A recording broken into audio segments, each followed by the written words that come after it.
Домашние животные, которые съели своих хозяев.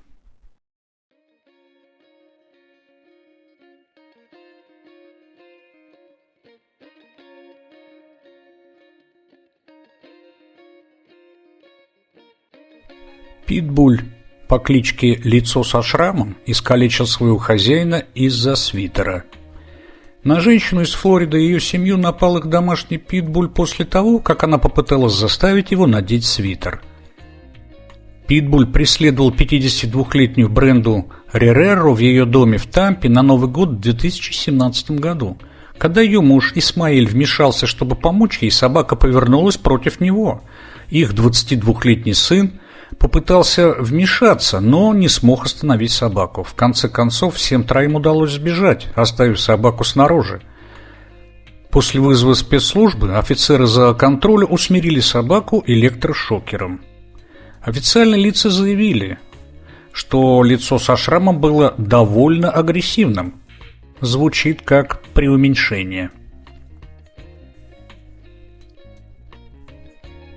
Черный медведь, американский черный медведь Барибал, Тедди, убил свою владелицу, пока она чистила его клетку. Семья Уолтс из Аллентауна, штат Пенсильвания, растила своего почти 160-килограммового черного медведя Тедди с самого детства. Но даже в этом случае медведь напал и убил Келли Энн Уолтс, когда она чистила его клетку. Она совершила ошибку, очистив клетку, пока Тедди все еще был в ней, что, по-видимому, его взбесило. Соседские дети видели инцидент, а их отец застрелил Тедди. Единственное, что после трагедии обнаружили власти, что срок действия лицензии мужа Келли на содержание и пропажу экзотических животных истек. Барахольщика укусила его домашняя черная вдова. Житель Дортмунда, Германия, Марк Вогель, вел уединенную жизнь в небольшой квартире. Компанию ему составляли лишь многочисленные насекомые и змеи, которых он собирал в качестве домашних питомцев. Один из них, паук «Черная вдова», и стал причиной его смерти. За те 2 недели, что потребовалось для того, чтобы его нашли, его зверинец питался им. Сотни пауков, ящериц и змей, а также бесчисленное количество термитов сожрали его тело было покрыто паутиной, а его части были разбросаны по всей квартире. Домашний олень загрыз своего хозяина. Житель Техаса Джеральд Раштон держал 500-фунтового оленя, почти 230 килограмм, в загоне на заднем дворе. Несмотря на то, что содержание оленей в Техасе запрещено и крайне опасно, Раштон пытался одомашнить животное и оставить ее в качестве домашнего питомца. Попытка не удалась. Олень загрыз и затоптал Раштона до смерти. Прибывшие на месте происшествия инспекторы усыпили оленя, но спасти Раштона не удалось. Бирманский питон задушил ребенка. В 2009 году Джарен Хейр и Чарльз Дарнелл завели домашнего питона по кличке Джипси, клетку которого они укрывали только одеялом. Эта семья из Флориды всегда хотела оставить питона у себя, но однажды змея сбежала, обвилась вокруг их 2-летней дочери и убила ее. Эксперты по животным посчитали, что змею не кормили в течение месяца, и она сильно недоедала и похудела, и пыталась съесть девочку. Хейр и Дарнелл были арестованы, и хотя их адвокат пытался доказать, что змея всегда была послушной, присяжные признали их виновными в убийстве 3-й степени, непредумышленном убийстве и недосмотре за детьми.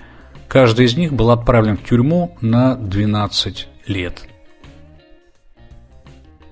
Бегемот Хамфри съел своего хозяина. В 2011 году бывший майор южноафриканской армии Мариус Элс был жестоко покусан своим домашним бегемотом Хамфри. Элс взял это почти 1,5-тонное существо, когда ему было всего 5 месяцев, после того, как животное было спасено от наводнения, и попытался приручить его. «Хамфри для меня как сын, он такой же человек», — сказал он журналистам в начале года. «Между мной и Хамфри существуют отношения, это то, чего некоторые люди не понимают». Хамфри уже успел наделать немало бед. Он много раз вырывался из своего загона, преследовал игроков в гольф и многое другое. Власти Африки предостерегают людей от содержания бегемотов в качестве домашних животных, поскольку они не поддаются дрессировке, могут бегать со скоростью 30 миль в час и вызывают больше смертей, чем почти любые другие дикие животные в стране вместе взятые. Верблюд в жару растоптал свою владелицу. Австралийке Пэм Уивер на 60-летие подарили верблюда, что не так уж странно, если учесть, что она владела большим участком, где также содержался крупный рогатый скот и овцы. Конечно, коровы и овцы – это не верблюды. После того, как верблюд начал свою жизнь в качестве домашнего животного, он неоднократно пытался вступить в любовную связь с домашней козой семьи. Это был какой-то прямо сексуально озабоченный верблюд, и однажды вечером произошла катастрофа. Верблюд попытался спариться с Уивер, хозяйкой, в результате чего животное прокинуло и легло на нее сверху, задушив ее. Лев Симба укусил своего хозяина. Житель Иллинойса Аль-Абел держал выводок экзотических животных в своем небольшом зоопарке, включая огромного африканского льва по имени Симба. Абель обычно был осторожен в обращении с его экзотическими животными, но в один прекрасный день он сделал роковую ошибку, забыл запереть дверь во второй загон, в который он поместил льва, когда чистил его клетку. Подробности смерти Абела неизвестны, но жена Абела, вернувшись в дом, обнаружила, что он пропал. Лев бродит на свободе, а другие животные на ферме взволнованы. Последовало напряженное противостояние между местной полицией и львом, которое закончилось тем, что Симба был застрелен из автоматов. Тело Абела было найдено рядом с клеткой для животных, истекающее кровью от сильного укуса в ногу. Фермер был съеден своими домашними свиньями. Члены семьи фермера из Орегона Терри Венса Гарнера были шокированы, обнаружив его зубные протезы, нераскрытые части тела в загоне для свиней через несколько часов после пропажи Гарнера. Власти считают, что Гарнер либо перенес остановку сердца и упал в загон, либо был опрокинут огромными животными перед тем, как его съели. Расследование затянулось на месяцы, но так и не было вынесено окончательный вердикт о том, убили ли животные Гарнера или просто съели его после того, как он скончался. В качестве странного дополнения к этой истории полиция позже провела рейд на ферме Гарнера и арестовала его сына за многочисленные нарушения, связанные с наркотиками и оружием. Но надо же было чем-то завершить дело, правда? Мужчина был съеден своими домашними ящерицами. Житель штата Делавэр Рональд Хафф был любителем экзотических ящериц, поэтому, когда он умер в 2002 году в своей квартире, именно ящерицы, которых он собирал в течение многих лет, в конечном итоге съели его. По словам исследователей, Хафф содержал в качестве домашних животных нильских варанов, ящерицу среднего размера с острыми зубами, которая может есть мелких животных. Семья Хаффа забеспокоилась о нем, когда он не пришел на работу, что вынудило полицию проверить его квартиру. Полицейские сказали, что ящерицы, пирующие на его теле, вели себя агрессивно, но не стали утверждать, что они стали причиной его смерти.